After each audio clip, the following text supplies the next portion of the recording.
Welcome to In a Nutshell, where we talk about something juicier than food, and that is the lives of my foodie friends.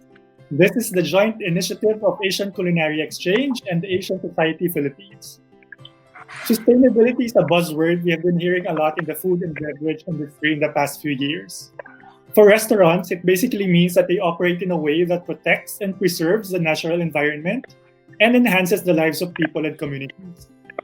It's beneficial to all in the long run, yet not many restaurants are going sustainable. Why is this so? We turn to three chefs and restaurateurs who can shed light on the topic. Our first guest runs the only restaurant in Singapore where 90% of the ingredients are local. It's called Labyrinth, and its recognitions include one Michelin star from 2017 to 2019. A banker in his former career, the chef has made it his goal not just to use local produce, but more importantly, to build relationships with the farmers. Let's all say hello to Han LG. Hi guys. Next is a very talented lady who juggles multiple jobs. Apart from being a mom, she runs Got Heart, which is a boutique that helps market products from local makers and artisans. And Earth Kitchen, a 7-year-old restaurant that sustainably and ethically sources ingredients from various farms, fisheries, and indigenous communities. Ladies and gentlemen, Melissa Yap. Hello, everyone. Our final guest makes up half of the tandem responsible for Locavore, Indonesia's best restaurant for multiple years in a row. Found in Bali's Ubud, the restaurant is known for using only local ingredients and enjoys and employs eco-friendly practices both inside and outside the kitchen. As a result, they took home Asia's Sustainable Restaurant Award at Asia's 50 Best Restaurants in 2019. Please welcome Ray Adriansyah. Hey Angela. Thanks for having us. Thank you for having me. Hi guys, thanks for joining us today. How are you doing? Good. How are you guys? How are you, Han and Melissa? Getting by. Well, before anything, let's tell the viewers about your restaurants. When did you open and what kind of food do you serve? Let's start with Han LG. So my restaurant, as mentioned, is called Labyrinth. We serve what we call new Singapore cuisine, or a new way of expressing Singapore food. So people always think that the opposite of traditional is modern. I'm going to call myself modern. It's just a new way of cooking and presenting Singapore food that focuses on local produce, which is really it's unexpected and rare to find in Singapore, given how small we are and how no one thinks. To be honest, even myself, I didn't believe we could have that much diversity on local produce until 3 years back. So we focus a lot on working with the farmers, and the idea of cooking Singapore food, that it has to have more soul, and has more soul rather if it's grown by local farmers and it's grown locally and it's cooked by local chefs. So the idea is really about how do we deep dive into the authenticity of Singapore cuisine further by re-exploring what grows naturally in Singapore, historical recipes of what they cooked with in the past that grew in Singapore, and presenting it in a different way in the present. So yeah, that's what we do at Labyrinth. And because of COVID, you had to open a new brand, huh? Yeah, we opened a new brand called Miss Vanda. It's a play on the name of our national flower. It's basically traditional heritage Singapore food, basically. It's a delivery business to sustain or supplement what we are making in-house in the restaurant with. Our business obviously affected, all of us have all been quite affected with the COVID around the world. So I think, I think myself use this chance to test the brand. Actually, we were actually planning for this brand to open as a bistro grill kind of a physical outlet this year, but obviously COVID made sure it's not happening. So I thought, okay, let's test it out as a delivery. Let's see the reaction. Let's test run the recipes. Use this chance, to do something different. And the unfortunate part is that we are running it out of the same kitchen as Labyrinth, so we've all got more work to do for far less than before. But I guess same as all of us here, we can all say that to have a restaurant still in this time as well, something that I'm pretty grateful for. Can't ask for more, I guess. Yeah. Melissa, how about Earth Kitchen? 7 years and running. Yeah, so it started with our work with the farmers, which is really helping them out in converting from traditional, like the conventional chemical-based farming to organic. Then another problem that came out was the market. So we opened up a shop, the Sustainable Got Heart shop, where they can freely sell their produce, and eventually collaborated with chefs to whip them up into dishes. Is it 100% relying on local ingredients? Yes. So Wow. that was the biggest challenge, and it still is a challenge, especially now during this pandemic. But we're trying to be as true as we can with the goals that we have. We're also exploring other plant-based things that are here, but in the meantime, it's still very much organic and local. Now, Ray, who doesn't know about Locavore? Locavore is a project of two of us, myself and my very good friend Elke Plasmaier from the Netherlands. We've been friends since 12 years. Locavore is open 2013, 7 years ongoing, same as Melissa as well. Locavore is a restaurant in Ubud. When we were first open, me and Elke, we were really a big fans of local food. Me myself as an Indonesian, I'm super proud if I use Indonesian produce.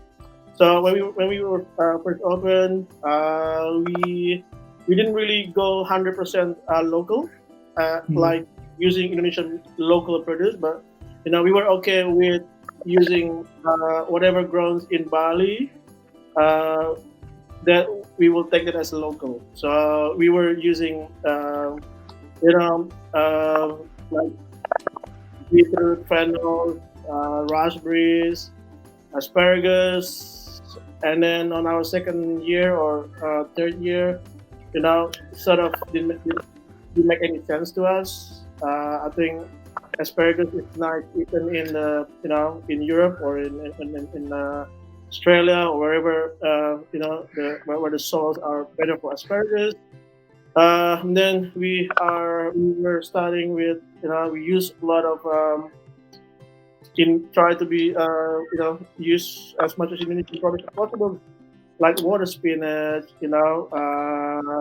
jicama, breadfruit, durian. But again, none of those things are originally from Indonesia, but at least they've been here since forever. I mean, potatoes coming from not from or chilies, maybe from Spain or Mexico. So we are ongoing. We have two tasting. We have one tasting menu now. We reopen. So if you go to our restaurant, we have maybe about 20 to 21 dishes right now. That's pretty much Locavore in a nutshell. Now, Han, you started out not as a farm-to-table cuisine type of restaurant, right? Yeah, I guess like Ray at the start, Labyrinth started off for the first 4 years, not really as not farm to table at all. We were more focused on like modernist cuisine, and only in 2017 I started planning to pivot towards a farm to table. And 2018 we did a renovation of the restaurant and we relaunched Labyrinth as new, with a new philosophy and new belief of farm to table to support the local community and the agricultural scene. 90% of what we consume is imported in Singapore, and most of the farms are concentrated mostly in the northern part of Singapore, which, to be honest, none of us really go there as well, unless it's school excursion with your kids. But the reason why I started pivoting, it started out as an accident at first as well. I was doing a media shoot for a TV show in an offshore fish farm just 5 minutes off the coast of Singapore, right smack in the middle of the sea. And they allowed me to taste some of the local mussels and the flower crabs that actually was wild caught in Singapore waters.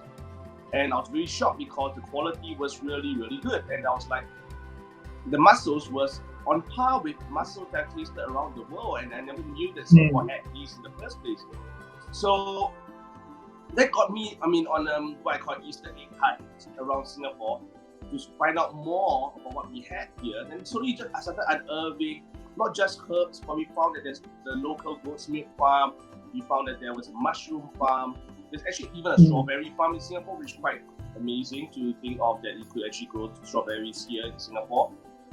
We have quail farm, so it just goes on and on in the other day. And then we have our fishery port, which is, I wouldn't say it's like the Japanese one, but yeah, it's a fishery port, charming.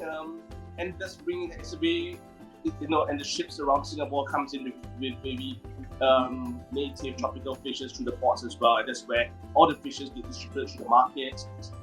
We have local eggs, so there's a lot of things. It sets me on a journey to discover, and it's surprising after that to realize Singapore has hundreds of farms in this little island itself, and it's something that it took me a while to bridge a relationship with the farmers.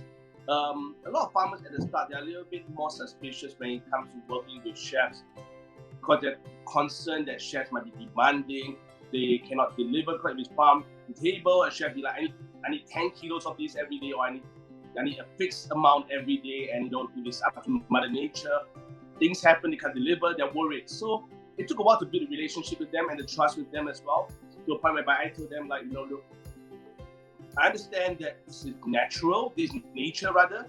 I don't expect your produce to come to me like it's off a factory conveyor belt, like 10 kilos exactly the same every day.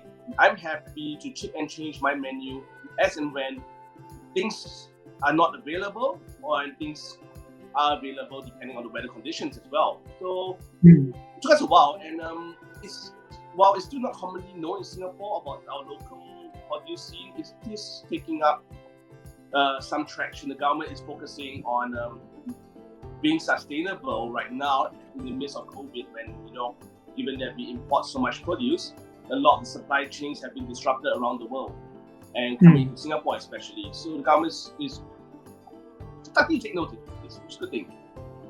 Now, the restaurants prove that it is possible to be sustainable in your respective countries. So how come not a lot of restaurants are doing it? It's really very challenging. Like it's so tempting to just get from imported goods, and there's still a big gap with regards to the sustainability of local supply, like what Chef just mentioned earlier, and the consistency. So there's really a need to also educate the consumers for them to see that, okay, it's still a vegetable even if it's not all the same shape and size and everything like that. So it takes some sort of understanding also with the scenario of the farmers on both ends of the spectrum, the restaurateur and the chefs and the consumers, to really understand that if you have a restaurant that's meant to help the farmers, there's supposed to be some sort of wiggle room with their produce, especially in the Philippines where we have a lot of calamities. It's really, really challenging also sometimes to get what exactly to do. So I understand the others for not going through this route. How about in Indonesia? Are there a lot of restaurants doing it? I hope so. I haven't seen that many, I think. I think being in Bali as tourist destinations, it's a little bit, I think from my understanding it's doing what it took us 7 years to get where we are right now. The whole using as many as Indonesian produce as possible. For some restaurants or for chefs or restaurant owners, it's so much easier, to call your supplier, and then I want to have whatever from nice lamb rack from Australia, or a bunch of asparagus from wherever, rather than to look for your uh, vegetables wherever you are from. Hmm. Plus, also, I think the farming system here as well, because there are so many restaurants, hotels, little warungs or shops. They cater to uh, visitors. So Hmm. there's always things like baby romans, beetroot again. Everywhere. It's just almost the same thing again. I think to answer your questions, hopefully there will be a lot of businesses in Indonesia or Bali to use more Indonesian produce. But I think you know if you want to do it, just do it. Hmm. Yeah, I think the commitment. I think it's not easy. It's much more easier to get a whole lamb or a leg of lamb from Australia than getting a lamb from Java, which is the island next to us. That's so much harder, and it's much more expensive as well. Hmm. So, I think there's a lot of challenges using Indonesian produce than getting stuff from wherever. Uh, yeah, But do you guys think it's important to be sustainable? yeah, it's important. There's so many advantages to use, or not only you build up relationship with farmers, no middleman, and so and it tastes so much better to put it on the plate. All these vegetables or whole animals, anything. Is it costly or labor intensive to be sustainable? It's labor intensive, also costly as well. It takes time. Like Anne was saying as well, I think the quality is sort of up and down. Uh, Getting some stuff are much more difficult. Uh, Also, they're not available, so we have to be flexible as well. And for guests' expectation, sometimes we have a lot of guests come to our place. They don't have any reference. Some people don't like jackfruit, like straight away. Some people don't like breadfruit. What is this? This is weird. Jackfruit can be taste. Young jackfruit, you cook it as a vegetable. They can be different to other people wherever they are coming from. You know, but again, this is for us. It's so much fun to do it like this, and sort of makes sense. If apparently it's costly and Um, labor as intensive, of, why go sustainable? I mean, the end of the day, I think to be, I say, I agree with Ray here that sustainable is a very big word to use sometimes. I don't Yeah, even call myself it is. sustainable. Yeah, What does it actually even mean these days? I know. Yeah, it's so hard to be truly sustainable. I remember having a Yeah, conversation with Chef Charlie before, and you're saying that true sustainability in this modern age is so difficult and near impossible to achieve. I think we try our best. We see that we doesn't mean it's impossible. Means that we don't do it, but we still try. I think the more important point in the end of the day is for me is come from three different prongs. One is obviously quality and flavors important to the customer, because see, not all customers really care about sustainability, especially in Singapore. We incinerate everything. We don't recycle. We don't have a culture of recycling. We burn everything up as well. I don't know where it ends up to be honest as well. Customers may or may not care. We don't brought in the culture of sustainable of sustainability awareness as well. So obviously, I think first prong is that you got to come to across them that flavors and the quality of the produce is better than what they get from imported produce. Which actually does make a difference. Like I think when it comes to herbs, like micropressed herbs, the quality and the brightness of the flavor diminishes itself with every single day that it gets shipped in overseas as well versus from farm to table directly. So there's actually a real difference in quality when it comes to the time frame from where it reaches the restaurant from the farm. That's one. The second one I believe as well is really more of like, going local alone doesn't mean it's sustainable. It's the farming methods that they also employ when it comes to the produce that determines sustainability of it as well. If you're spraying your produce with like pesticides and chemicals, every day as well, to me that's not sustainable. And obviously, if you're trying to produce them on, like as I mentioned just now, a conveyor belt, where every day because technology and all these kind of chemicals you're spraying, you get a consistent supply. I always believe that Mother Nature has the ability to create the best of produce and the worst of produce depending on Mother Nature's mood in the end of the day. And once you start trying to play God in this sense, you get consistent produce, but you don't get good flavors out of it. And that's why natural farming methods to me is something that I still prefer when it comes to working with farmers, because I believe that it still has better flavors. It's something grown from the soil that has natural compost as well. There's been natural fertilizers gone in it as well. And the second, I think it's really about the flavors that come out through natural farming methods. And the last one, of course, the environment at the end of the day as well. In how is it that we can better help reduce carbon footprint in the environment? If we can do it as much as we can, get what we can locally as well, then why not? Of course, I think as Ray mentioned, the cost is higher, the challenges are more. I think for Singapore is the same as well. But I run a small restaurant in the other day, but I believe that volume or not, our customers, if we can just change one person, two person who come through our doors to think deeper into sustainability as a question. We're not giving the answers. I think we're just giving them the question, like that we can do this.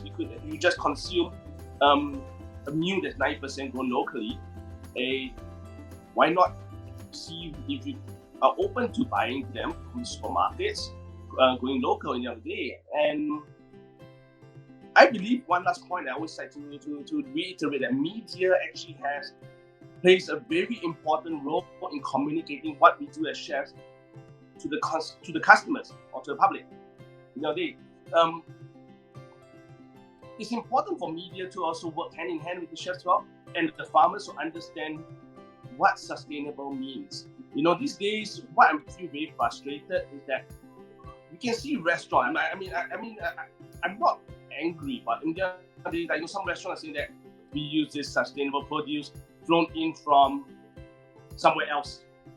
But my question to them is that the moment it's flown in on an airplane or ship, that's not sustainable anymore. Yeah, it's a very tricky word, this sustainability.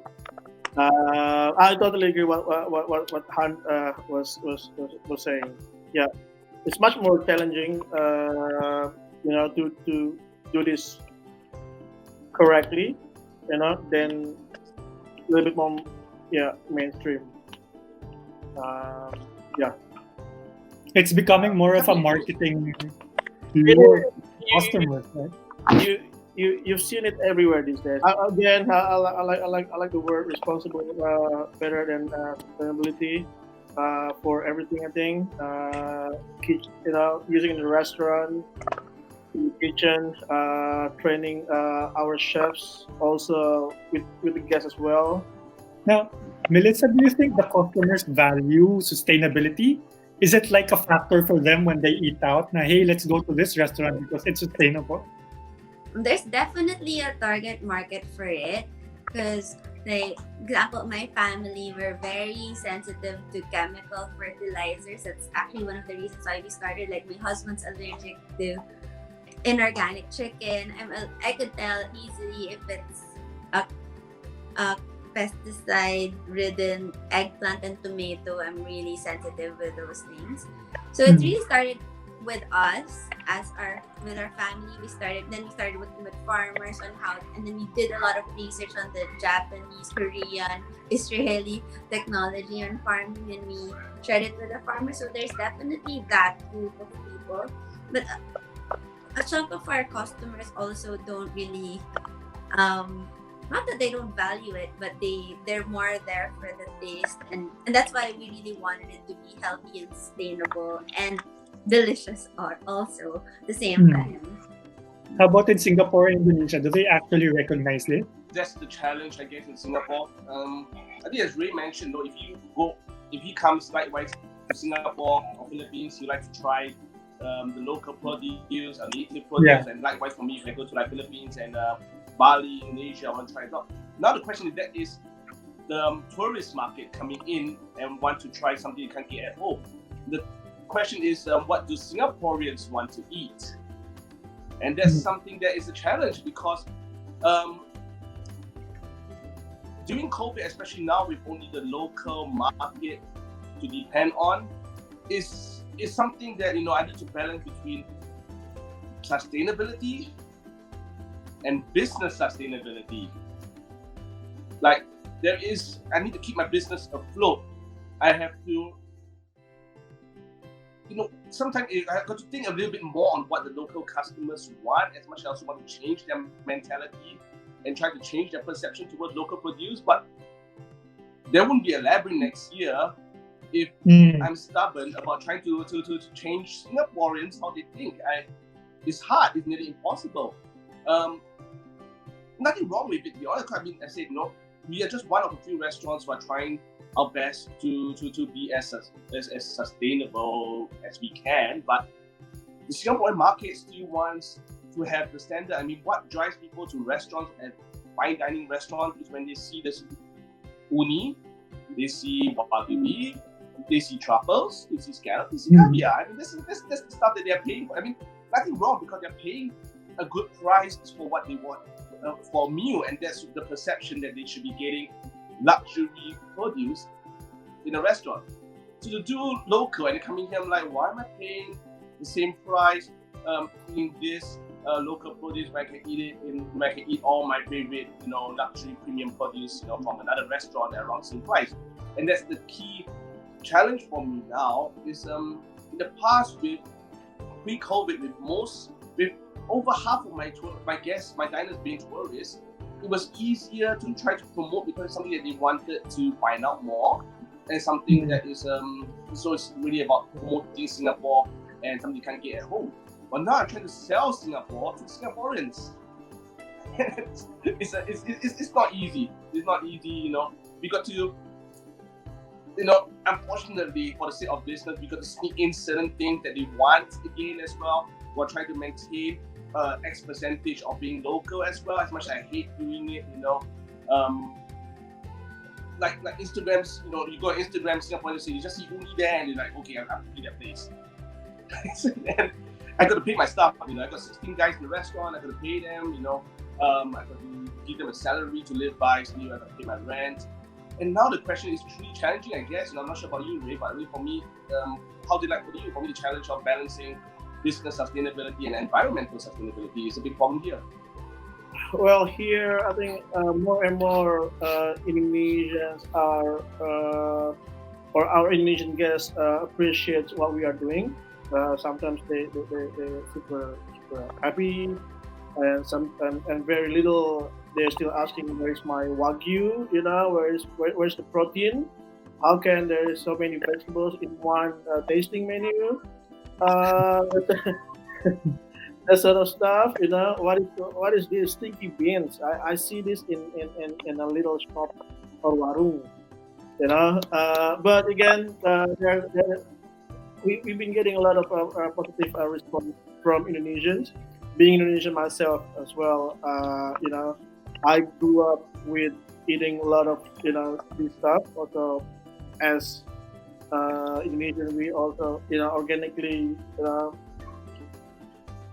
we don't really get stuff from imported produce. It's getting better. It's getting better. A lot of awareness on what's happening in the world. Also, what Han was saying, media are playing a big role of this, so that helps. People are sort of they want to know where their fruit is from. Is it correctly butchered, or is it, like you were saying, is it free of chemicals? And they like to hear that story. Mm. We are not selling stories. I think that's the thing. I was saying that there was a lot of maybe some places they are selling stories to be correct. For those who want to run restaurants and want to be sustainable, what do they need to do to start? What advice would you give them? The first thing that I suggest that they do is to really work with the farmers closely, build a good relationship with the farmers, and also really do their own research and see how they can really improve. There's so much technology now in terms of new farming and sustainable technologies. It's always improving, and the whole world is really pivoting towards that, but not a lot of the farmers have access to that. And us as restaurateurs or chefs, we have this creativity that we can also share with the farmers, and also giving them that peace of mind that if they do follow the proper protocols, we will be there to support them. So that's the first thing that I think needs to be done: really educating ourselves and the farmers at the same time, and then our customers eventually. Don't be a chef. It's a wrong profession. you know, it's because you need a lot of commitment. I think to answer your questions, it's commitment. You have to fully commit to things. And don't look back. Just do it. Yeah, and be sort of proud what you are doing, and have some fun with it. I think that's the most important thing. Just it's gonna be a lot of hassles. It's gonna be a lot of frustrations. It's gonna be a lot of bumpy roads as well. But at the end of the day, you go home, or you talk to your staffs, or you to your guests explaining what you are doing. It's, yeah, pretty cool, very cool. I'm super happy. Yeah, there's a lot more that we need to do, not just going local. I think there's so many sections. I mean, we are nothing compared to others. So keep on learning, keep on trying, keep on doing. So yeah, and don't be a chef. Be a lawyer. Go to law school. I agree to be environmental lawyer. Go to law school. So much better. Yeah. And Singapore is a bit different in terms of to really drive the message through, given that land is scarce in Singapore, it's expensive to operate a farm, and the farms aren't really big in terms of the land size it has. Scalability and cost is definitely important to the consumers when it comes to whether they want to give local produce a try and raise their awareness and support the local farmers. The government's got to find a way to see whether they're committed. I mean, as chefs, we have to be committed firstly as well, being, one of the voices in the industries as well, to commit to doing what we do. But I think the government in the end for Singapore has got to find a way to bring the cost down, and to really support the farmers, to really, help them expand the farms, as Nessa saying as well, use technology, access technology as well, to help them scale faster, and of course to also help them on manpower. Because in Singapore, no Singaporean wants to grow up to be farmers. It's not something that we dream about. Like at 5 years old, I'm going to be a farmer. The good thing that Singapore government has just renamed our Ministry of Environment to Ministry of Sustainability and Environment. So it's just like a couple of weeks ago they renamed the ministry. Let's just hope that they are committed to, what they have just said, without just paying lip service into helping out, the environment and the local produce scene a little bit more than just a name in itself. And I think for Singapore, there's only so much we can do as long as cost of running a farm here remains sky high. So it's something that's beyond my control sometimes. Well, it really takes a lot of effort to be sustainable, and we commend you guys for being prime examples of it. So, thank you very much for your time, and thank you very much for sharing your knowledge and experiences with us. I wish you well in the coming weeks. Good luck to all of us, and stay safe. Thank you, Angelo. Thank you for inviting me. Thank you, guys. Bye. Thank All you. the I best, learned a lot guys. today. Thank you. Thank you.